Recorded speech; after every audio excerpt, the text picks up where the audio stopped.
மோடி போய் அங்க போய் கலந்துக்கிறாரு பண்றாருன்னா நியாயப்படுத்துறாரு. ஆப்பிரிக்கால இருந்து கேள்வி கேட்கறாங்க, பதில் சொன்னீங்களா? அது அதுக்கப்புறம் தான் ரொம்ப ஃபேமஸ் ஆகி ஆப்பிரிக்கால கேள்வி கேட்டாங்க. சரியான பதில் சொல்ல போறீங்களா நீங்க? இந்த பஞ்சவர்ண கிளிலாம் எங்க இருந்து கடத்திட்டு வருவாங்கன்னா, அந்த அமெரிக்காவுடைய அந்த தீவுகள்ல தான் அதெல்லாம் இருக்கும். இந்த பாட்டிலுக்குள்ள அந்த பறவையை சொருகிடுவாங்க. அதுக்கு வந்து அதோட பீக் வந்து அந்த பாட்டிலோட நுனியில இருக்கும். இப்படி இருக்கிறதுல அதுக்கு வாட்டரும் இதையும் கொடுத்து ஒரு பாட்டில் மாதிரி வச்சு பேக் பண்ணி கொண்டு வருவாங்க. அனந்த் அம்பானி பண்றது கன்சர்வேஷன் ப்ராஜெக்ட் கிடையாது. அனந்த் அம்பானி பண்றது ஒரு ரிச் கிட்டு, தனக்கு நாய் வளர்க்கணும், பூனை வளர்க்கணும், தனக்கு எக்ஸாட்டிக் ஸ்பீசிஸ் வளர்க்கணுங்கிறதுக்காக போச்சர்ஸ் கிட்ட இருந்தே காசு கொடுத்து தான் வாங்கியிருக்காப்ல. கடத்தல் ஆப்பிரிக்கால பிரச்சனை ஆயிடுச்சு பாரு. எங்க இருந்து ராஜா கிடைச்சது? நாங்க ஒன்னும் உனக்கு கன்சர்வேஷனுக்கு எதையுமே அனுப்பலையப்பா தங்கம். எங்க இருந்து ராஜா ஆப்பிரிக்கா லைன் உனக்கு கிடைச்சது? நாங்க போச்சர்ஸ் இருந்து புடுங்கணும். நீ போச்சர்ஸ் இருந்து புடுங்கனியா விலை பேசி வாங்கினியா?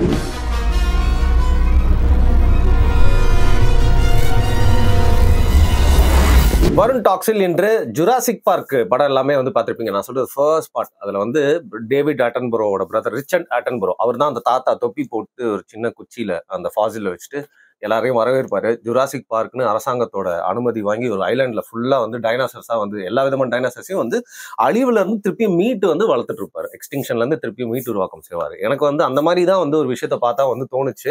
அனந்த் அம்பானியோடைய animal rescue and conservation centre அப்படின்னு சொல்லிட்டு, அது வந்து ஜூன்லாம் சொல்ல முடியாதுங்க. ஒரு பெரிய காடு, 3500 ஏக்கர் காட்டுல 2500க்கும் மேற்பட்ட வந்து மிருகங்கள், அதுல 43க்கும் மேற்பட்ட ஸ்பீஷீஸ் வந்து அங்க வச்சு வந்து பாத்தீங்கன்னா வந்து வளர்த்துட்டு இருக்காங்க. இந்த ரீசெண்டா வந்து இப்போ மார்ச் 4 தான் வந்து தொடங்கினாங்க.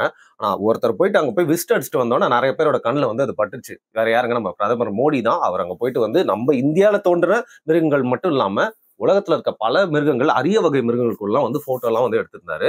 இந்த விஷயத்த பார்த்தா வந்து ஒரு அனிமல்ல வந்து எப்படி வந்து பாதுகாக்கிறாங்க, நாளைக்கு ஏதாவது அழிஞ்சிட்டா கூட இந்த ஒரு சின்ன காட்டுல இருந்து கன்சர்வேஷன் சென்டர்ல இருந்து வளர்த்துக்கலாமேலாம் தோணும்.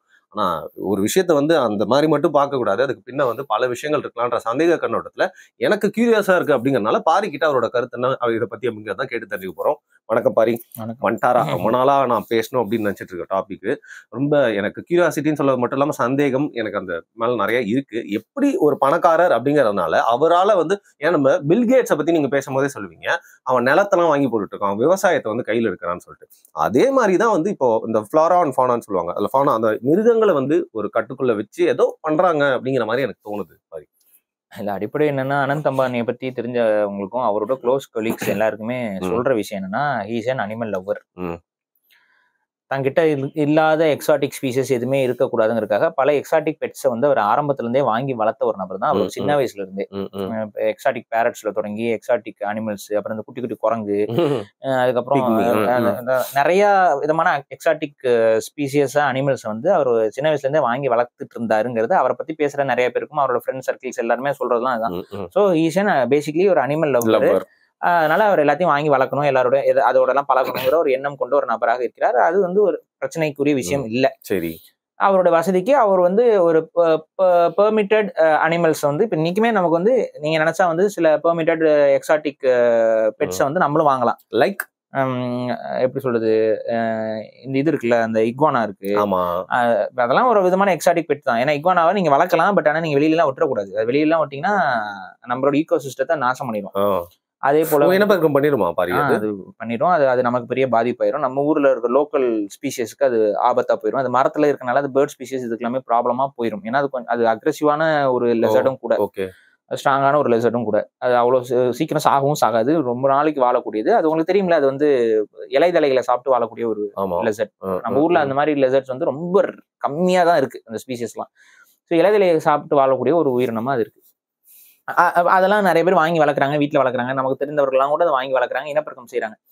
அதே போல வந்துட்டு பறவை இனங்கள்ல நமக்கு அந்த எக்ஸாட்டிக் பேர்ட்ஸ் இதெல்லாம் நிறைய இருக்கு. இப்ப ஒரு சிலர்லாம் அதுக்கு அடுத்தபடியாக வந்து பால் பைத்தான் இதெல்லாமே 20,000 25,000 விற்கிறாங்க. அதை வாங்கி வச்சு வளர்க்குறாங்க, வீட்டுல வந்து ஒரு இடத்துல வச்சுக்கிறாங்க. அதுக்கு தேவைப்படும் போது எலி, வெள்ளை எலி இதெல்லாம் வாங்கி போடுறாங்க, அது சாப்பிடுது.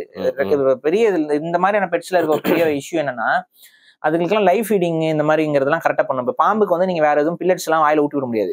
அதுக்கு முதல்ல நீங்க வந்து நல்ல பாம்பு, நீங்க வந்து ஒரு சுத்தமான பாம்பு, அகரகார பாம்பு, வாங்க வந்து தயிர் சாதம் சாப்பிடுங்க எல்லாம் ஊட்டி விட முடியாது. அது நாய் தான் பாவம், நாயை தான் புடிச்சு வச்சு அது ஒரு கார்னிவரஸ் அனிமல் கூட இல்லாம, எங்க வீட்டு நாய் வந்து ரொம்ப சுத்தமான சைவ நாய், நாங்க தயிர் சாதம் மட்டும்தான் போடுவோம் பாத்துக்கோங்க, அவன் கறி சாப்பிட மாட்டான் அப்படின்னு சொல்லிட்டு வளர்த்துட்டு இருப்பாங்க. பட் பாம்பெல்லாம் அப்படி வளர்க்க முடியாது. ஸோ பாம்பெல்லாம் வந்து அது வந்து லைவ் ஃபீட் தான் போட்டு ஆகணும். ஏன்னா அதுக்கு அந்த இல்ல அது ஹீட் சென்ஸ் இருந்தாதாங்க அது உணவாவே கன்சிடர் பண்ணும். தெர்மல் வேணுங்க அதுக்கு. அப்ப அது சென்ஸை நாக்குல பார்க்கும்போது அது ஹீட் சென்ஸ் அதுல இருக்கணும். செத்த சிக்கன் இதெல்லாம் வந்து அதுக்கு அந்த சென்ஸ் வராது. ஸோ அது சாப்பிடாது. அப்ப வந்து உயிரோட ஒரு சிக்கனை கொண்டு வந்து போட பெருசாயிருச்சுன்னா சிக்கன் ஒரு பிராய்லர் கோழி வந்து அப்படியே உயிரோட போட்டு அதை முழுங்கி சாப்பிடுவோம். குட்டியா இருக்கிற வரைக்கும் அந்த வெள்ளலி இது அப்புறம் ரொம்ப சின்னதா இருக்க வரைக்கும் அந்த வெள்ளலி குட்டிகள் இருக்கும் பாவம், அதுல கொண்டு வந்து தான் போடுவாங்க. அப்படிதான் வளர்த்துட்டு இருக்காங்க. இங்கே அந்த தமிழ்நாட்டிலேயே நிறைய பேர் வளர்க்குறாங்க, பைத்தன் எல்லாம் வளர்த்துட்டு இருக்காங்க. ஸோ இதுதான். அது போக அடுத்து வந்து உங்களுக்கு என்னன்னு தெரியும், ஒரு சில வகையான சில ஊர்வனை எல்லாம் இருக்கு, சில மானிட்டர் லிசர்ட்ஸ், சில இது எல்லாமே லைசன்ஸ்டா அரசாங்கத்துடைய கட்டமைப்புல இது எதுவுமே வைல்ட்ல இருந்து பிடிக்கக்கூடாது. ஓகே. இதெல்லாமே வந்து பாத்தீங்கன்னா ப்ரீட் பண்ணிக்கலாம். நீங்க வந்து உங்களுடைய கேப்டிவிட்டியில ப்ரீட் பண்ணதுக்கான ஒரு சான்று இருக்கணும், அது ப்ரீடர் இருக்கணும், அது எங்க இருந்து இம்போர்ட் பண்ணி எடுத்து ப்ரீட் பண்றாங்கிற டாக்குமெண்ட்ஸ் இருக்கணும். அந்த டாக்குமெண்ட்ஸோட தான் நீங்க வாங்க முடியும். இந்த பால் பைத்தானை வந்து நீங்க வந்து பால் பைத்தான் நம்ம ஊர்ல இல்ல, பட் நீங்க வந்து காட்டுல இருந்துலாம் பிடிக்கக்கூடாது. எந்த ஒரு பைத்தானும் நீங்க காட்டுல இருந்துலாம் எடுத்து வச்சு வளர்க்கவும் கூடாது. நாகப்பாம்பு இருக்கு, நான் அதை காட்டுல இருந்து எடுத்து வந்து வச்சு வளர்க்குறேன் வீட்டுலன்னா வளர்க்க முடியாது. அது வந்து அரெஸ்ட் ஆயிருவீங்க. ஹேண்டில் பண்றதே தப்பு இல்ல. அது ப்ராப்பரா வந்து அதுக்கான லைசன்ஸ்டு பிரீடர்ஸ் இருப்பாங்க. அந்த லைசன்ஸ்டு பிரீடர்ஸ் கிட்ட இருந்து நீங்க அவங்க அந்த சர்டிபிகேட்ஸ் இருக்கும். அந்த சர்டிபிகேட்ஸ்ல அது முட்டை போட்டதுல இருந்து குஞ்சு பொரிச்சதுல இருந்து அதுக்கெல்லாம் தனிப்பட்ட டாக்குமெண்ட்ஸ் வித் டிஎன்ஏ டெஸ்டிங்ஸ் இருக்கும். அது அந்த ஸ்பெசிமன் வந்து எங்க பிறந்துச்சு எங்க வளர்ந்துச்சு எல்லா டீடைல்ஸும் இருக்கும். இதெல்லாம் வச்சு அந்த சிப்செட்டோட உங்களுக்கு கொடுப்பாங்க. அதைத்தான் நீங்க வந்து வாங்கி வச்சுக்கிட்டீங்கன்னா செக்யூர். இது வந்து பஞ்சவர்ண கிளிக்கும் இதே பொருள் இதுதான். ஆப்பிரிக்கன் கிரே பேரட்ஸ் இது எல்லாத்துக்குமே இதுதான். இது ஏன் கொண்டு வந்தாங்க அப்படின்னு பாத்தீங்கன்னா, இந்த வளர்ப்பு பிராணிகளை வந்து கண்ட்ரோல் பண்றதுக்கு நீங்க இதை வளர்க்க கூடாதுன்னு சொல்லி பார்த்தாங்க. பட் உங்களுக்கே தெரியும்ல, மனிதர்கள் வந்து ஒரு விஷயத்த முடிவு பண்ணிட்டாங்கன்னா அதை எப்படியும் செய்வான். அப்ப ஆட்டோமேட்டிக்கா என்ன பண்ணாங்க, கடத்தல் தொழில ஈடுபட்டாங்க. அதுல என்ன கொடுமை ஆச்சுன்னு பாத்தீங்கன்னா, இதெல்லாம் உங்களுக்கு தெரியும்ல, இந்த பஞ்சவர்ண கிளி எல்லாம் எங்க இருந்து கடத்திட்டு வருவாங்கன்னா அந்த அமெரிக்காவுடைய அந்த தீவுகள்ல தான் அதெல்லாம் இருக்கும். அங்க இருந்து ஒரு பாட்டில் எடுப்பாங்க, அந்த பாட்டிலுக்குள்ள அந்த பறவையை சொருகிடுவாங்க. அதுக்கு வந்து அதோட பீக் வந்து அந்த பாட்டிலோட நுனியில இருக்கும். இப்படி இருக்கிறதுல அதுக்கு வாட்டரும் இதையும் கொடுத்து ஒரு பாட்டில் மாதிரி வச்சு பேக் பண்ணி கொண்டு வருவாங்க. அப்படியே இருக்கும் சத்தம் போடாம. இது நான் வாயம் திறக்க முடியாது, எதுவும் முடியாது. அது இப்படி அடைச்சு அது சவுண்டே இருக்காது, இருட்டுல போட்டு வச்சிருவாங்க. அப்படி பாட்டில் எல்லாம் வச்சு கொண்டு வருவாங்க. கடல் வழியா இல்ல ஃபிளைட்ல மோஸ்டா நடக்குமா? Mostly flight. ஆனா ஃபிளைட்ல வந்து செக்கிங்ஸ் வந்து அதிகமா இருக்குங்கிறதுனால கண்டெய்னர்ல போட்டு விட்டுருவாங்க. அதனாலதான் இந்த பாட்டில் இதெல்லாம் போட்டு கொண்டு வருது. ரொம்ப சஃபர் ஆகி தான் அது வரும். அதுல இப்ப வந்து 50-60 பறவைகள் அனுப்புறாங்கன்னா அதுல ஒரு 5 பறவை வந்து தப்பிக்கும். அதுல 5 பறவை ரிகவர் பண்ணி ப்ரீட் பண்ண ஆரம்பிப்பாங்க. ஸோ இப்படிலாம் தான் கடத்திக்கிட்டு இருந்தாங்க. அப்ப இதுக்கெல்லாம் முற்றுப்புள்ளி வைக்கணும் வேற வழியே இல்லை. டிஎன்ஏ டெக்னாலஜி வந்தோடனே டிஎன்ஏ சாம்பிளிங் பண்ணி அதெல்லாம் வந்து ரெஜிஸ்டர் பண்ண சொல்லிட்டாங்க. ஸோ அந்த ஒவ்வொரு இண்டிவிஜுவல் பேர்டும் ரெஜிஸ்டர்டா இருக்கும். அதே போல பிறக்கிற பேர்ட்ஸும் ரெஜிஸ்டர்டா இருக்கும். சர்டிபிகேட் இல்லாம எந்த ஒரு பறவை வச்சிருந்தாலும் கவர்மெண்ட் வந்து அதை ப்ரொக்யூர் பண்ணி சீஸ் பண்ணி எடுத்துட்டு போயிடுவாங்க. ஸோ இதுதான் இருக்கிற நாம்ஸ். அதனாலதான் நீங்க பாத்தீங்கன்னா சில பெட் ஷாப்ஸ்ல வந்து கவர்மெண்ட் ரைடு வச்சு யூடியூப் தம்பியால ஒரு பொண்ணோட கடையை காலி ஆயிடுச்சுல. ஸோ அது வந்து பாத்தீங்கன்னா அது ப்ராப்பரான டாக்குமெண்ட்ஸ் இல்லாம வச்சிருப்பாங்க. ப்ராப்பரான டாக்குமெண்ட்ஸ் இல்லாம அது எதனால அப்படி நடக்குதுன்னு பாத்தீங்கன்னா, இந்த ஒவ்வொரு பிரீடரும் வந்து இந்த டிஎன்ஏ டெஸ்டிங்லாம் ஒரு 1000 ரூபா 2000 ரூபா ஆகும்ல. ஆமா, இதெல்லாம் பண்ணி தானே அவங்க முட்டை எடுக்கணும். ஒரு கிளஸ்டர் ஆஃப் எக்ஸை வந்து அவங்க அதுக்கு இது பண்ண மாட்டாங்க, அது விலையை கம்மியா கொடுக்கலாம்ட்டு ஒரு 5000 6000 அதுல ஒரு வியாபாரத்தை பார்த்துறது. அது மித்த பிரீடர்ஸோட ஒரு விலையை கம்மியா கொடுக்கணும். அப்ப இவங்க கிட்ட இருந்து வாங்கியிருப்பாங்க, இவங்க அன்லைசன்ஸ்டுல. ஸோ இதெல்லாம் வந்து தூக்கிட்டு போயிடுவாங்க. ஸோ அதனால இது ப்ராப்பரா பண்ணீங்கன்னா அது ஓகே.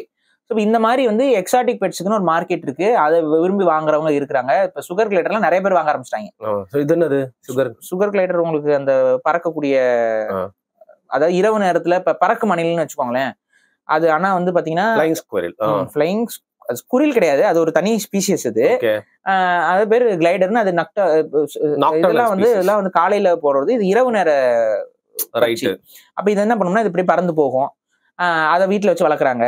அதை ஒருத்தர் ஒரு வீடியோல பாக்குறேன், தூக்கி போடுறாரு, வேலை வந்து ஒரு கழுகு தூக்கி அடிச்சுட்டு போயிட்டே இருக்கு. பூமராங்காடா அது? இல்ல, அது அப்படிதான் விளையாடுவாங்க. அப்படி தூக்கி போட்டீங்கன்னா அது போய் கிளைட் ஆயிட்டு நம்ம கிட்ட திரும்ப வரும்.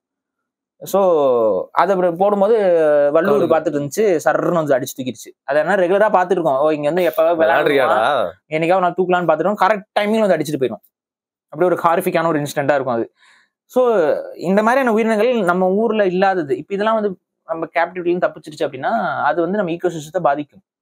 அது தப்பிக்கவும் முடியாது, ஆனா தப்பிச்சு த்ரைவ் ஆயிடுச்சுன்னா பாதிக்கும். அது எப்படி தப்பிக்க முடியாது நம்ம சொல்ல முடியும்? அது எப்படி நம்ம கிட்ட தப்பிக்காம இருக்குமா? லவ் பேர்ட்ஸ் எல்லாம் நானே வளர்த்திருக்கேன். லவ் பேர்ட்ஸ் எத்தனை முறை வந்து கூண்ட திறக்கும் போது நம்ம கிட்ட தப்பிச்சிரும், ஆனா வெளியில மத்தவங்க கிட்ட தப்பிக்க முடியாது. Love birds okay, love birds வந்து அதுக்கு அந்த அளவுக்கு நம்ம ஊர்ல இருக்க பறவைகள் கிட்ட சர்வைவ் ஆக முடியாத ஒரு சிச்சுவேஷன் இருக்கு. இப்ப பஞ்சவர்ண கிளி அதால ஆயிர முடியும். பஞ்சவர்ண கிளியெல்லாம் காக்கா விரட்டினாலும் பஞ்சவர்ண கிளி பெரிய பேர்ட்ல, சோ அதனால ஈஸியா டிஃபெண்ட் பண்ணிக்க கிளி வேற கொஞ்சம் திமிரு பிடிச்ச பறவை. அது இல்லாம நிறைய வகை பறவைகள்லாம் இருக்கு. வல்ச்சர்லாம் வச்சு வளர்த்துட்டு இருக்காங்க வெளிநாட்டுல. புனந்துன்ற கழுகுலாம் கொண்டு வச்சு வளர்த்துட்டு இருக்காங்க. அது ஒரு தனி ஹாபின்னு வைங்களேன். பட் அதெல்லாம் இருந்தா அது எஸ்கேப் ஆயிடக்கூடாது. அது வந்து கேப்டிவ்ல இருந்து அது கேப்டிவ்லயே செத்து போயிடணும். அப்படின்னா அது வேற.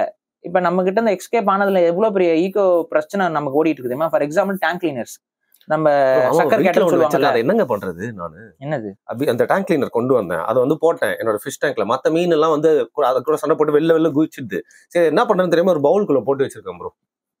அது வேற ஒண்ணுமே பண்ண. நீங்க போய் கேப்டிவ் அது நீங்க அப்படியேதான் வச்சிருக்கணும். அது சாகிற வரைக்கும் வச்சு வளர்த்துட்டு தான் ஆகணும். வேற வழி இல்ல. அதான் கரெக்ட். அது ஒரு லெவலுக்கு மேல பெருசாயிட்டே வர போகும். அது வந்து இவ்வளவு பெருசு வர வரைக்கும் மீன் அது எப்படி நீங்க வளர்ப்பீங்க? திங்கவே முடியாது. அது திங்கன்னா திங்கலாம். பட் அது டேஸ்டாலாம் இருக்காது. அது டாக்ஸிக்லாம் கிடையாது. பட் அது டேஸ்ட் இருக்காது. மண்ணு மாதிரி இருக்கும். அதனால அது சமையலுக்கும் இப்போ பயன்படாது. எப்படிங்க அந்த மாதிரி இதெல்லாம் அந்த டேங்க்ல எல்லாம் கொண்டு வந்து வளர்ப்பாங்க. அது ஓரளவுக்கு மேல தொட்டில பெருசானோடனே என்ன பண்ணாங்கன்னா, இந்த ஃபிஷ் ஹாபில இதை எடுத்து கொண்டு போய் குளத்துலயும் ஆத்துலயும் விட ஆரம்பிச்சிட்டாங்க. ஸோ ஆட்டோமேட்டிக்கா என்ன ஆச்சுன்னு பாத்தீங்கன்னா, இன்னைக்கு வந்து பாருங்க எல்லா குளம் ஆறுலயும் அதுதான் இருக்கு. Invasive species. நீங்க சாதாரணமா குளங்கள் ஆறுகள்ல போய் மீன் பிடிச்சீங்க அப்படின்னா இது மாட்டுது. இது தமிழ்ல இது பேர் என்ன? ஏதாவது தெரியுங்களா? தமிழ்ல எல்லாம் பேர்ல இதுக்கு வந்து சக்கர் கேட்டன் பேரு. ஒரு கேட் ஃபிஷ் வகையை சார்ந்தது. இது வந்து சப்பி சாப்பிடக்கூடியது. அது மட்டும் இல்ல, இது வந்து வேட்டையும் ஆடும். அது ரொம்ப சர்வைவல். இது வெளியில தூக்கி போட்டீங்கன்னா ஒரு 5 நாள் 6 நாளைக்கு உயிரோட கிடக்கும். மண்ணுல அப்படியே சேத்துல அப்படியே உயிரோட கிடக்கும். லைட்டா மாய்ஸ்டர் இருந்தாலும் உயிர் வாழ்ந்துடும். திரும்ப தண்ணியை நோக்கி நகர்ந்து போயிடும். அது இந்த தரையில நடந்து வேற போகும். இது என்ன பண்ண முடியும்? இதை அடிச்சுதான் கொல்லணும். இதை புடிச்சு வெட்டி அடிச்சு கொல்லணும், வெட்டி கொல்லணும். வேற வழியே இல்ல. முட்டை போட்டு இனப்பெருக்கமும் வேகமா பண்ணும். அதையே அது சாப்பிடும். கேனிபலும் கூடாது. ஐயோ, இன்னைக்கு நான் வீட்டுல போய் சரி ஓகே, கேனிபல் நேச்சரும் இருக்கு அதுக்கு. சோ அதனால அதுவே அது ஒரு குட்டிகளையும் சாப்பிட்டுக்கும். அதனால அது எப்படி நீங்க அதை அழிப்பீங்க? அதுக்கு உணவே இல்லாம ஒரு இடத்துல ரெஸ்ட்ரிக்ட் ஆச்சுன்னா அது செத்துரும். ஆனா உணவே இல்லாம இருந்தா கூட அது குட்டிகளே சாப்பிடுது. அப்ப அது எப்படி ரெஸ்ட்ரிக்ட்? அதுவே குட்டிகளை சாப்பிடும். அதுவே இனப்பெருக்கம் பண்ணோம்னா அது ஒண்ணுமே பண்ண முடியாது. அது எல்லா ஈகோசிஸ்டத்தையும் அழிச்சிருது. இது நம்ம காடுகள்ல வைல்ட்லயும் கண்ணில் பட ஆரம்பிச்சிருச்சு. இன்னைக்கு நம்ம ஹியூமன்ஸ் அதிகமா இருக்க இடத்துல இதுதான் இருக்கு. வேற மீன்கள் இல்ல. இப்ப அடுத்து நீங்க அந்த காட்டுல போய் பாத்தீங்கன்னா அதுதான் இருக்கு. அது வேற மீன்கள் இல்ல. சோ இந்த மாதிரி பெட் மார்க்கெட்ஸோட வரக்கூடிய விஷயங்கள் எல்லாம் வந்து பாத்தீங்கன்னா இயற்கைக்கு பெரிய அளவு பாதிப்பு இருக்கு. இது நம்ம ஊர் மட்டும் கிடையாது, வெளிநாடுகள்லயும் இது காரணம். சில நரிகளை கொண்டு போய் வெளிநாட்டுல விட்டாங்க. அது அவரோட இனப்பெருக்கம் அதிகமாகி அவங்க அங்க ஆஸ்திரேலியால தான் எல்லா இளவையும் கொண்டு போய் விட்டாங்க. அந்த வெள்ளக்கார பயிலுக சும்மா இல்லாம அந்த ஊர்ல போய் எல்லா கடமுத்தி விட்டு அங்க எல்லாத்தையும் அந்த டாஸ்மேனியன் டைகர் எல்லாம் அழிஞ்சே போச்சு. இன்னைக்கு உட்காந்து டாஸ்மேனியன் டைகரை திரும்ப வந்து ரிட்ரைவ் பண்றோம்னு சொல்லிட்டு ஒரு யூத கூட்டம் உட்காந்து வேலையை பார்த்துட்டு இருக்கு. அவங்க எல்லாம் ஜூஸ் சயின்டிஸ்ட் என்னத்தை உருவாக்கி எதுக்காக அதை பண்றாங்க? இவங்க நல்லவங்களாவே இருக்க மாட்டாங்களே. நமக்கு அதான் பயமா இருக்கு. மேமோத்தையும் அதுக்கு அடுத்து டாஸ்மேனியன் டைகரு, அதுக்கப்புறம் ஒரு வேற ஒரு ஸ்பீஷிஸ். ஆமா, இப்ப ரீசன்ட் டைம்ஸ்ல இந்த 3 ஸ்பீஷிஸ் வந்து 2027 ரிட்ரைவ் பண்ற போறோம்னு இருக்காங்க. இவங்க டிஎன்ஏ சீக்வன்ஸ் எல்லாம் பண்ணியாச்சு, இது பண்ணியாச்சு. ஆனா அது எக்ஸாக்டா கிடையாது. ஏசியா யானையை வச்சு ஒரு மேமோத்தை பிறக்க வைக்க போறாங்க. புரியுதுங்களா? டாஸ்மேனியன் டைகருக்கும் அதே போல வேற ஏதோ ஒரு ஸ்பீஷிஸை வச்சு ஒரு மார்சுப்பியலை வச்சு அதை வந்து, ஏன்னா டாஸ்மேனியன் டைகர் வந்து ஒரு மார்சுப்பியல். Okay, mammal. அது ஆக்சுவலா மேமல் தாங்க. மேமல்ல மார்சுப்பியல்ங்கிறது ஒரு பிரிவு. ஓகே, இந்த மார்சுப்பியல்ங்கிறது தூய தமிழ் வார்த்தை. ஆமா, அதான் எனக்கு என்ன டவுட் இருந்துச்சுன்னா, நீங்க தமிழ்ல பேசுறீங்களா இல்ல இங்கிலீஷ்? ஏன்னா மார்சுப்பியல்னா மார்சுப்புனா சக் பண்ணி மார்னா மார்ல இருந்து பால். ஆனா இங்கிலீஷ் வார்த்தையை தான் சொன்னீங்க. கேங்கரு இதெல்லாமே மார்சுப்பியல் ஸ்பீஷிஸ். அது இங்கிலீஷ்ல லாட்டின்ல மார்சுப்பியல்னு அவன் சொல்லி வச்சிருக்கான். மார்சுப்பியல்ங்கிற அந்த வார்த்தை தமிழ் வார்த்தை. நம்ம எல்லாமே தமிழ்ல இருந்து வந்துச்சுன்னு சொன்னா இங்க நம்ப மாட்டேங்கிறாங்க. ஒவ்வொருத்தரும் கதறிக்கிட்டு ஏன்டா கதறீங்க? இப்ப நாங்க சொல்றதுக்கு பின்னாடி ஏதாவது ஆப்போசிட்டா நீ சொல்லு. மார்சுப்பியல்னா என்ன? மார்னா என்ன? நெஞ்சு. மார்சுப்புனா வந்து பாலை குடித்து வாழக்கூடிய உயிரினம்னு பேரு. ஆக்சுவலா பால் ஊட்டின்னு பேரு. நீ ஆனா மார்சுப்பியலுக்கு நீ என்ன விளக்கம் கொடுத்து வச்சிருக்கேன்னா, எந்த குழந்தைய தானே தூக்கிட்டு போற உயிரினத்துக்கு மார்சுப்பியல்னு போட்டு வச்சிருக்க. ஆனா ரியாலிட்டி மார்சுப்பியல்ங்கிறது பாலூட்டிகளுக்கான ஒரு பேரு. அந்த பேரை நீ மாத்தி வேற ஒண்ணுக்கு யூஸ் பண்ற. கேங்குரு இதுக்கெல்லாம் கங்காரு, அதுக்கப்புறம் அந்த கோலா கரடி இதெல்லாம் வந்து மார்சுப்பியல்னு சொல்ற. டாஸ்மேனியன் டைகரும் ஒரு மார்சுப்பியல் தான். தைலக்கோலியோன்னு ஒன்று இருந்துச்சு ஒரு காலத்துல. அது வந்து சிங்கம் புலிகளை விட பவர்ஃபுல்லான ஒரு மார்சுப்பியல். அதுதான் ஆஸ்திரேலியாவுடைய ஒரு ஏபெக்ஸ் பிரெடேட்டரா ஒரு காலத்துல இருந்த ஒரு மார்சுப்பியல். ஒரு கொடூர கங்காருன்னு வச்சுக்கோங்களேன். கங்காரு மாதிரி தப்பி போகாது. மரங்கள்ல ஏறி மரங்கள்ல இருந்து வேட்டையிடும். அதோடைய கிளை இனங்கள்லாம் இன்னும் இருக்கு. ட்ரீ கேங்க்ரூன்லாம் ஒன்று இருக்கு. ஸோ அதோட கிளை இனம் தான் அதெல்லாம். பட் அதான் சொன்ன தைலக்கோலியெல்லாம் வந்து டாஸ்மேனியன் டைகர் தரையில நாய் மாதிரி இருக்கும். ஆனா அதுவும் மார்சுபியல் தான். நீங்க ஒரு வரி வரியா இருக்கும், மூஞ்சி கூரா இருக்கும். அது வீடியோவே இருக்கு, நீங்க டாஸ்மேனியன் டைகரோட வீடியோ. ஸோ இதெல்லாம் வந்து மனிதனோட இன்வேஷன்ல தான் அழிஞ்சுதுன்னு வைங்களேன். அப்ப இந்த மாதிரி நான் என்ன சொல்றேன்னா, ஒரு ஒன்ஸ் அழிஞ்சிருச்சுன்னா அதை திரும்ப நான் மீட் எடுக்க போறேன்னு சொல்றது அதுக்கான என்ன நீங்களோட நோக்கம்? அது அழிஞ்சிருச்சு, அதை விட்டுட்டு நீ அந்த இடத்த வேற ஒண்ணு ஃபில் பண்ணி அந்த ஈகோ வந்து பேலன்ஸ் ஆகி பல வருஷங்கள் ஆயிருச்சு. இப்ப திரும்ப நான் அதை கொண்டு வந்து இப்ப கொண்டு வந்து நீ வந்து மேமத்தை கொண்டு வந்து விட போறேங்கிறானுங்க. சோ இந்த மாதிரி நிறைய விஷயங்கள் நடந்துட்டு இருக்கு. சரி, இப்ப இதுக்கு வரும், அந்த வண்டாராக்கு வந்துரும். வண்டாரா விட்டு போயிட்டேன் தூரமா. இந்த வண்டாராங்கிறது என்ன அப்படின்னா, ஒரு பெரிய பணக்கார கிட், ஒரு குழந்தை. அந்த குழந்தைகிட்ட காசு நிறைய இருக்கு. அந்த குழந்தைக்கு மற்ற உயிரினங்களை வாங்கி வளர்க்கணும்னு ஒரு ஆசையும் இருக்கு. ஆனா அதை வாங்கி வளர்க்கறதுக்கு நம்ம ஊரோடைய இந்திய அரசு சட்டங்கள் எதுவுமே அனுமதிக்காது. ஏன்னா இந்திய அரசியல் சட்டங்கள் வந்து வனவிலங்குகளை எடுத்து அடாப்ட் பண்ணி வளர்க்கறதுக்கான எந்த உரிமையும் கொடுக்கறதில்ல. இன்னொன்னு என்னன்னா, ஜூஸும் வந்து பாத்தீங்கன்னா இப்ப வந்து அனிமல் ரைட்ஸ் இதெல்லாம் இப்ப அதிகமா ஆயிட்டு இருக்கனால அதுக்கு எதிராக ஜூக்கு எதிராக பேசுறாங்க. ஆமாங்க, ஜூ அனிமல்ஸ் இது எல்லாமே வந்து இப்ப ஜூல வந்து அனிமல்ஸ் இருக்கக்கூடாது, அனிமல் பர்ஃபார்மன்ஸ் பண்ணக்கூடாது, அனிமல்ஸோட நீங்க வந்து இன்டராக்ட் பண்றதெல்லாம் அப்படின்னு சொல்லிட்டு நிறைய ப்ராப்ளம்ஸ் வந்துருச்சு. இப்பதான் உட்காந்து யோசிக்கிறாரு அனித் அம்பானி. என்ன யோசிக்கிறாரு, யோசிச்சுட்டு அப்ப நம்மளால ஜூ வைக்க முடியாது. ஜாம்நகர்ல நம்மளுக்கு ஒரு 3500 ஏக்கர் இடம் இருக்குல்ல அப்படின்னு ஜூ வைக்க முடியாது. பட் கன்சர்வேஷன் ப்ராஜெக்ட் தொடங்கலாம்.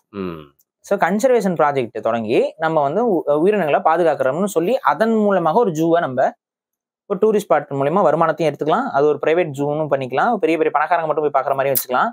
ஸோ ஒரு இன்ஃப்ளூயன்ஷியல் பர்சன்ஸ் மட்டும் உள்ள போயிட்டு வந்து பார்க்குற மாதிரி.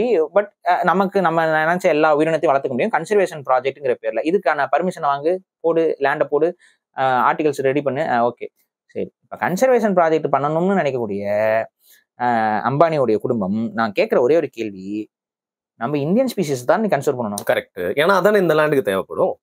ஆனா நீ ஏன் சம்பந்தமே இல்லாம ஆப்பிரிக்கன் ஸ்பீசிஸ் எல்லாத்தையும் கொண்டு வந்து இப்போ உன்னோட ஜூலியே, உன்னோட ஜூன் தான் சொல்லணும், பட் நீ கன்சர்வேஷன் ப்ராஜெக்ட்னு சொல்லு. சரி, உன்னோட கன்சர்வேஷன் ப்ராஜெக்ட்லயே எத்தனை ஸ்பீசிஸ் இந்தியன் ஸ்பீசிஸ், எத்தனை ஸ்பீசிஸ் பிற உலகத்துடைய ஸ்பீசிஸ்? நம்ம மோடி பக்கத்துல உட்கார்ந்து சிங்கமே நம்ம சிங்கம் இல்ல.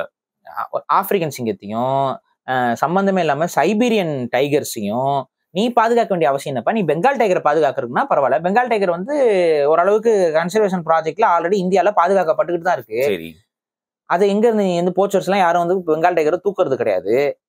ஆனா நீ வந்து சைபீரியன் டைகரை பாதுகாத்து நீ என்ன பண்ண போற? உலகத்தை பாதுகாக்க போற? அப்படிலாம் கிடையாது. இவருக்கு தேவைன்னா பெட்டு, அவருக்கு பெட்ஸ் வேணும். ஏன்னா பெட் லவர். ஆனா பெட்டை வளர்க்க முடியாது. நீங்க இப்ப இதே வந்து துபாய் இது மாதிரியான சிச்சுவேஷன் அவங்க வந்து அங்க வளர்த்துக்கலாம். பட் இந்தியால அதை பண்ண முடியாது. ஸோ இந்தியால நான் அதை வளர்க்கணும் அப்படின்னா எனக்கு இருக்க ஒரே ஆப்ஷன் என்னன்னா கன்சர்வேஷன் ப்ராஜெக்ட் தான். அந்த கன்சர்வேஷன் ப்ராஜெக்ட்லாம் பர்மிஷன் வாங்குறது ரொம்ப சாதாரண விஷயமே இல்லை. பட் கவர்மெண்டே நம்ம பேச்சை கேட்குது. மோடி நம்ம மாமா போல அதை கூப்பிட்டா வந்து விசிட் பண்ணிட்டு போறாரு. வாங்க ப்ளீஸ், நான் கொஞ்சம் இது வளர்க்க கொஞ்சம் நல்லா இருக்கும்னு சொல்லிட்டு அந்த ஜூவை போய் திறந்து வச்சுட்டு வராப்புல, போயிட்டு வராப்புல, பார்த்துட்டு வராரு. அங்க ஃபுல்லா பாத்தீங்கன்னா பெரும்பான்மையான அனிமல்ஸ் ஆப்பிரிக்கால இருந்து எடுக்கப்பட்ட ஜிம்பான்சிஸ், பெனோபோஸ், அதுக்கப்புறம் வந்துட்டு இந்த மாதிரி ஜிராஃபிஸ் இருக்கு, அதுக்கப்புறம் ஆப்பிரிக்கன் எலிஃபென்ட்ஸே இருக்கு, ஆப்பிரிக்கன் எலிஃபென்ட்ஸ், அதுக்கப்புறம் அந்த ஹிப்போபொட்டமஸ் இருக்கு. இதெல்லாம் இது நீ வந்து கன்சர்வ் பண்ணி என்ன பண்ண போறீங்க? இதெல்லாம் அவன் ஆப்பிரிக்கன் கவர்மெண்ட் கன்சர்வ் பண்ணணும். இப்ப அதனாலதான் அவன் கேட்கறான், இதெல்லாம் எங்க இருந்து ராஜா உனக்கு கிடைச்சது அப்படின்னு. ஆப்பிரிக்கால பிரச்சனை ஆயிடுச்சு பாரு. எங்க இருந்து ராஜா கிடைச்சது? நாங்க ஒன்னும் உனக்கு கன்சர்வேஷனுக்கு எதையுமே அனுப்பலையப்பா தங்கம். எங்க இருந்து ராஜா ஆப்பிரிக்கா லைன் உனக்கு கிடைச்சது?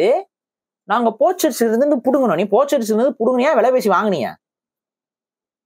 அதுவும் ஆப்பிரிக்கால அவங்களோட வறுமையை போச்சர்ஸ் இருந்து எப்படி புடுங்குவ? போச்சர்ஸ் நிறைய இருப்பாங்கல்ல பாரு, கம்பேரிட்டிவ்லி சொல்றேன். ஆப்பிரிக்கால அதிகங்க போச்சர்ஸ். போச்சர்ஸ் கிட்ட இருந்து இவர் வந்து காசு கொடுத்து வாங்கிவிட்டு அது வந்து அவங்க கிட்ட இருந்து ரெஸ்கியூ பண்ணிருக்காராம். ரெஸ்கியூ பண்ணா நீ கவர்மெண்ட்ல எல்லாம் போய் கொடுக்கணும். திரும்ப நீ எடுத்து கொண்டு வந்து உங்க ஊர்ல வச்சுக்கிட்ட. நீங்க நான் இதை கேட்கறேன், இது எவ்வளவு பெரிய சீரியஸான விஷயம் நான் சொல்றேன் பாருங்க. ஒரு காலத்துல சீட்டாஸ் வந்து இந்தியால இருந்துச்சு. இந்தியன் சீட்டாஸ்னே தனியா ஒரு ஸ்பீசிஸ் இருந்துச்சு. அதை வந்து இழந்துட்டோம் நம்ம. இப்ப அதோட ஃபுட் செயின்ல சீட்டாஸ் இல்லாதனால நம்மளுடைய காடுகள், அந்த குறிப்பா அந்த கிர் பாலைவன காடுகள் இருக்குல்ல, அந்த கிர் நேஷனல் பார்க்ல வந்து பாத்தீங்கன்னா அந்த சீட்டாவோட பிளேஸை வந்து ஃபில் பண்றதுக்கு வேற உயிரினங்களே இல்ல, பிரெடேட்டர்ஸ் இல்ல. அதனால வந்து பாத்தீங்கன்னா அந்த முயல் இந்த மாதிரியான சின்ன சின்ன உயிரினங்கள், காட்டு பண்ணிகளுடைய நடமாட்டம்லாம் அதிகமாச்சு. அது ஏசியன் லைன்ஸ்னோட டயட்ல இதெல்லாம் இல்ல. இன்னொன்னு பெரிய பிரச்சனை என்னன்னா, நம்ம ஊர் குஜராத்ல இருக்க ஒரு பெரிய குமுட்டத்தனம் ஒண்ணு இருக்கு. மாடுகளை யாரும் சாப்பிட மாட்டாங்க அங்க. நீங்க சொன்னீங்க விட்டுருவாங்க, அப்படியே மாடுகளை அப்படியே விட்டுருவாங்க. சோ இந்த மாடுகளை சாப்பிட்டு அங்க இருக்கக்கூடிய சிங்கங்களுக்கு வந்து வேட்டையாடுற திறனே இல்ல.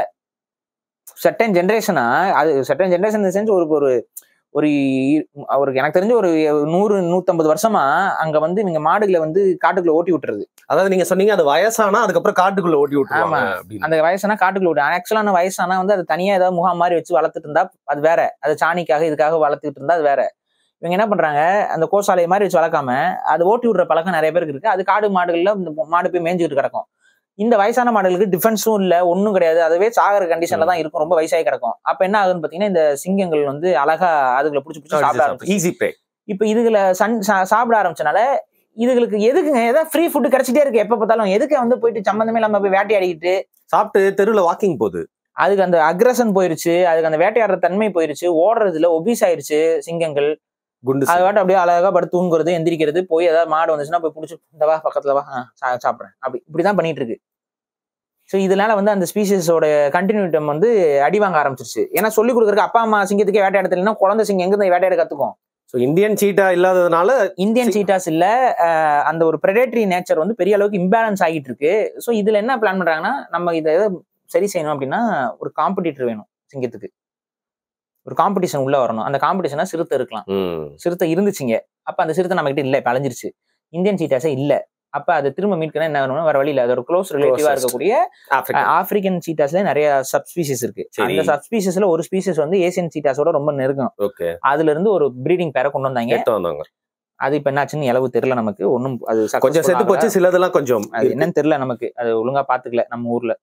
அது கொண்டு வந்து அது இனப்பெருக்கம் பண்ணி அதை கொண்டு வைல்ட்ல இன்ட்ரோடியூஸ் பண்றதுக்குலாம் பண்ணாங்க. அதுதான் கன்சர்வேஷன் ப்ராஜெக்ட்.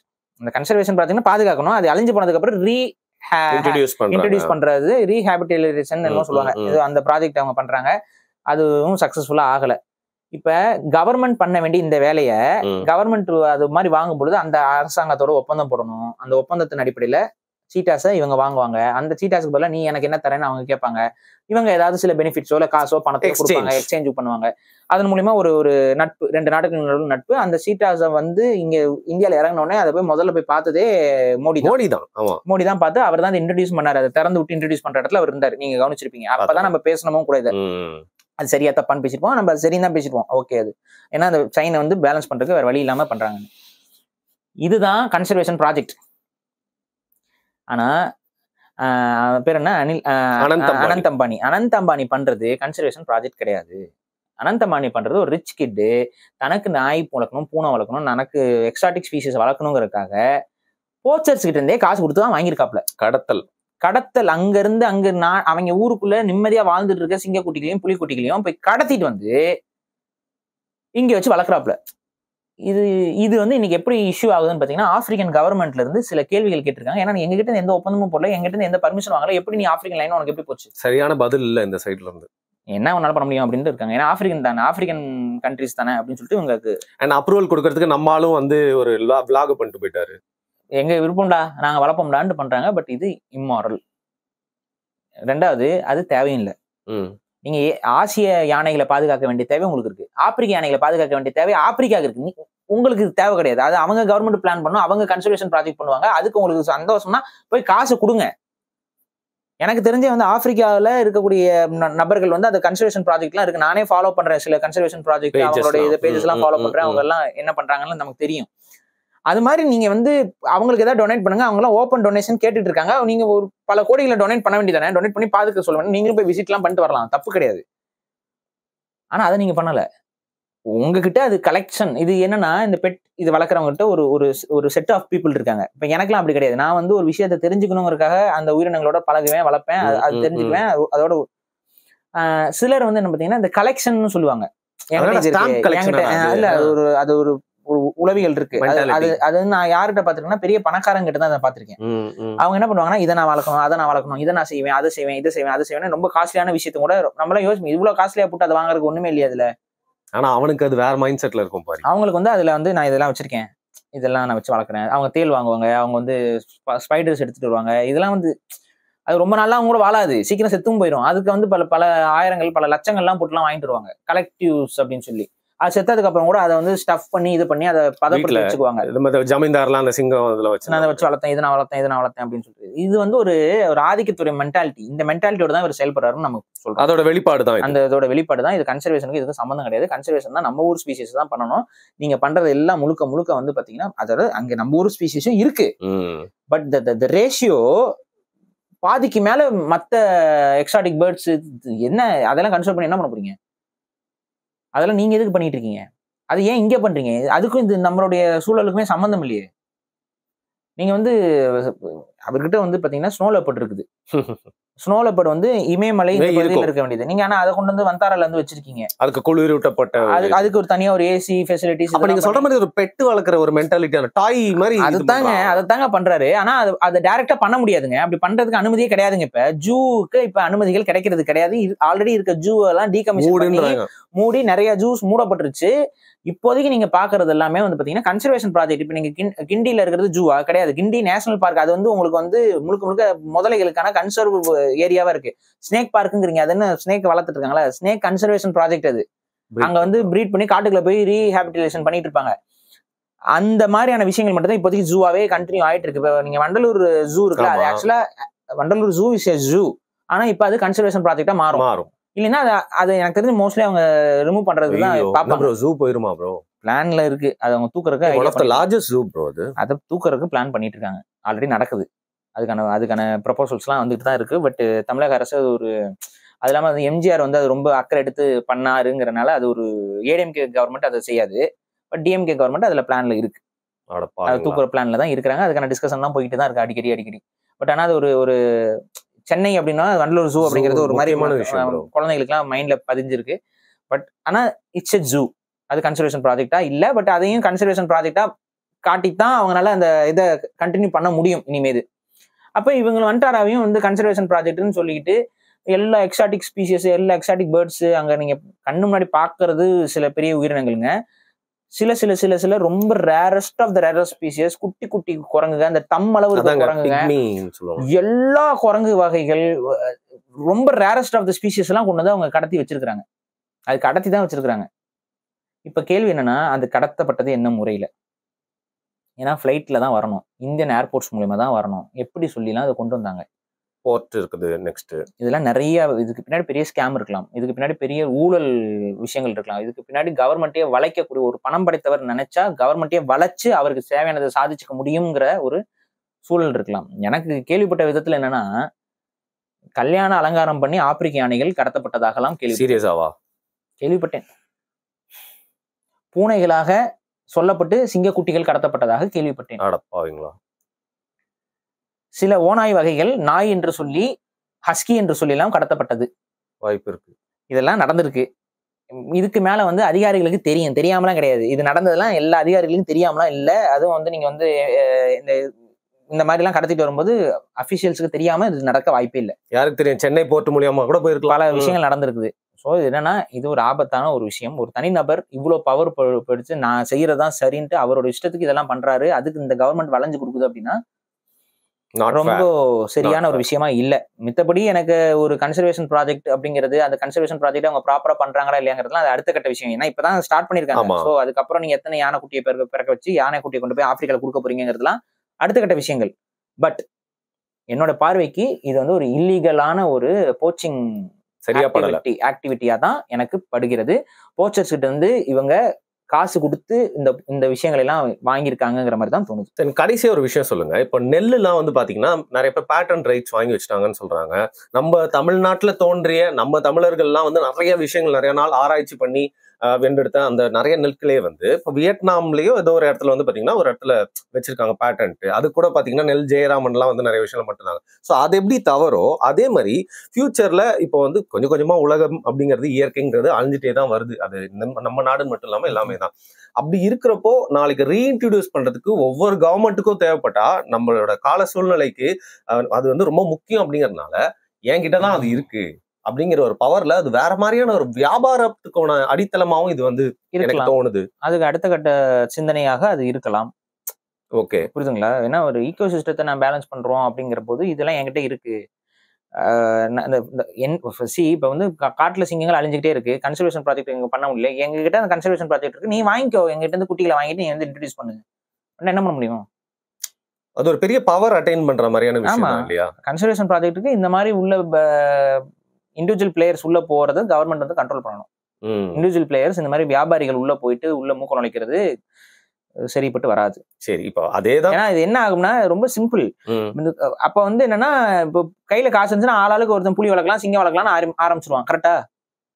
ஸோ இதுதான் இங்க நடக்கும். இப்ப நம்ம கவர்மெண்டே வந்து என்ன பண்ணுதுன்னா, இந்த கன்சர்வேஷன்லாம் கொஞ்சம் இன்க்ரீஸ் பண்ணணும். அதுன்னா இப்ப வண்டலூர்லயே ஒரு சில ஸ்கீம்ஸ் எல்லாம் கொண்டு வந்தாங்க.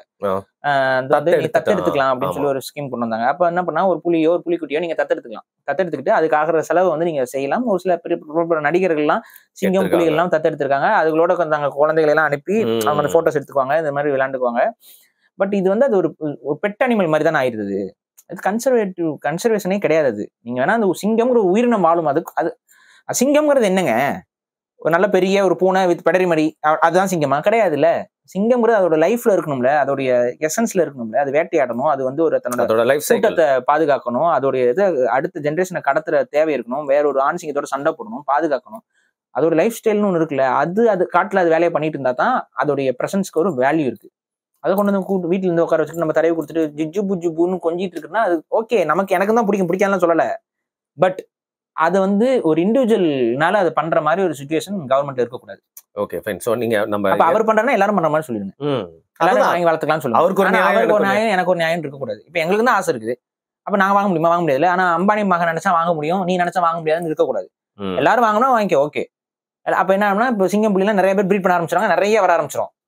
But it's not good for anything. அதையும் நான் ஓப்பனா சொல்றேன். ஆனா இந்த ஒரு நாங்க கிட்ட பவர் இருக்கு, பணம் இருக்குங்கிறதுனால தப்பான ஒரு விஷயத்தையும் அவங்க செய்யறத நியாயப்படுத்திட்டு இருக்க கூடாதுன்னு நான் சொல்றேன். Okay okay. அவங்க நியாயப்படுத்துறாங்க, கவர்மெண்டே இப்ப நியாயப்படுத்துது. மோடி போய் அங்க போய் கலந்துக்கிறாரு பண்றாருன்னா நியாயப்படுத்துறாரு. ஆப்பிரிக்கால இருந்து கேள்வி கேட்கறாங்க, பதில் சொன்னீங்களா? அதுக்கப்புறம் தான் ரொம்ப ஃபேமஸ் ஆகி ஆப்பிரிக்கால கேள்வி கேட்டாங்க. சரியான பதில் சொல்ல போறீங்களா நீங்க? சோ ஆப்பிரிக்கா லைன் எப்படி அங்க வந்துச்சு? அவன் கேட்பான்ல, நாங்க அனுப்பல, எங்க இதுல அபிஷியல் ரெக்கார்ட்ல இல்ல, அப்படின்னா அது இல்லீகலா அங்க கடத்திட்டு போயிருக்கீங்கிறது தான் பொருள். துபாயில இருந்து தான் கடத்துறாங்க, துபாயில இருந்து இல்லீகல், அங்க லீகல்லாம் கிடையாது. அவங்க வளர்த்துறாங்க. ஏங்க ஆப்பிரிக்கன் கவர்மெண்ட் வந்து சிங்கம் புலி எல்லாம் கடத்தக்கூடாதுங்க. கவர்மெண்ட் கடத்தலங்க, போச்சர்ஸ் கடத்துறாங்க. செயின் போட்டு வளர்த்துட்டு இருக்காங்க. இவங்க எடுத்து வந்து குட்டியை கொடுத்துருவாங்க, குட்டியை வளர்த்து இது பண்றாங்க, அப்புறம் அது குட்டி போடும், அதை வச்சு வளர்த்துட்டு இருப்பாங்க. So but starting breeding pairs எல்லாமே திருட்டுத்தனமா வர்றதுதானே. ஸோ இப்போ இந்த ஃபார்மிங் லேண்டை வந்து அக்வயர் பண்ற பில்கேட்ஸ் பத்தி பேசுறது எவ்வளவு முக்கியமோ, அதே மாதிரி இப்போ வந்து நேச்சரை வந்து ஒருத்தங்க கையில கொண்டு வராங்க அப்படிங்கிறப்ப அதுல என்னன்னா, சிங்கம் புலி எல்லாம் நீ வளர்க்குற அப்படின்னா அதோடைய ரெஸ்பான்ஸ் வந்து they are not pets, they are wild animals, predators. சிறுத்தைகள் வந்து காட்டுக்குள்ள இருந்து நம்ம ஊட்டி கொடைக்கானல் எல்லாம் வந்து தப்பு மனிதர்கள் எந்த அளவுக்கு தாக்குதுன்னு பாத்தீங்களா?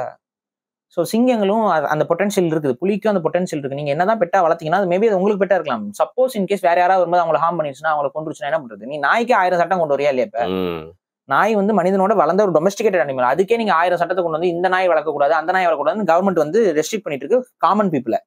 ஆனா நீங்க காமன் பீப்புள் இந்த பிரீட்ஸ்லாம் வளர்க்கக்கூடாது ரெஸ்ட்ரிக்ட் பண்ற இதே கவர்மெண்ட் வந்து ஒரு பெரிய பணக்காரன் வந்து சிங்கம் புலி கூட வளர்த்துக்கலாம், அவனுக்கு வந்து கன்சர்வேஷன் ப்ராஜெக்ட்னு சொல்லி ஊரை ஏமாத்தலாம்னா நாட் ஃபேர். இது ரொம்ப தப்பா இருக்குதான் நான் சொல்றேன். சரி, இயற்கை சம்பந்தப்பட்டு எப்பவுமே வந்து பேச வேண்டிய விஷயங்கள்லாம் பேசியிருக்கோம். இது பல பேர் பேசல, பல பேர் கண்டுக்கவே இல்லை, வேற மாதிரி வந்து ஒரு பிரம்மாண்டமான விஷயமா பார்த்தாங்க. அதுல முக்கியமான வேற ஒரு ஆங்கிள் வந்து நீங்க சொல்லியிருக்கீங்க பாரு. இதன் மூலியமா நம்ம டீட்டெயிலாம பேச முடியும். நம்ம சில காரணங்களால நம்ம தவிர அடுத்த வீடியோ ஷூட் பண்ணுமா வேணாமா அதான் சொல்றேன். தேவையில்ல. அதிகாரிகள் உங்களுக்கு தெரியும் நான் சொல்றதுலாம், எனக்கு தெரியும் பேக்ரவுண்ட்ல என்னென்ன நடந்துச்சுன்னு எனக்கு நல்லாவே தெரியும். பட் ரொம்ப கான்ட்ரோவர்சியா போயிருங்கனால சில விஷயங்கள் நீங்க கேள்விப்பட்ட விஷயங்களை இங்க சொல்ல கூடாது அப்படிங்கறதுனால ரொம்ப கான்ட்ரோவர்சியலா இருக்க வேண்டாங்கிறதுக்காக நான் அதோட நிப்பாட்டிக்கிறேன். பட் அதிகாரிகள் உங்க மனசாட்சிக்கு, இந்தியாங்கிற இந்த அரசுக்கு, இந்த கட்டமைப்புக்கு கொஞ்சம் உண்மையா நடந்துக்கோங்க. அந்த அனிமல்ஸ் எங்க இருந்து வந்துச்சு என்னங்கிறது உங்களுக்கு தெரியாம இல்ல, தெரிஞ்சா ஆக்ஷன் எடுங்க, அவ்வளவுதான் நான் சொல்றேன். சரி, மிக்க நன்றி பாரு, ரொம்ப முக்கியமான வீடியோவா அதை நினைக்கிறேன். Thank you so much. நன்றி.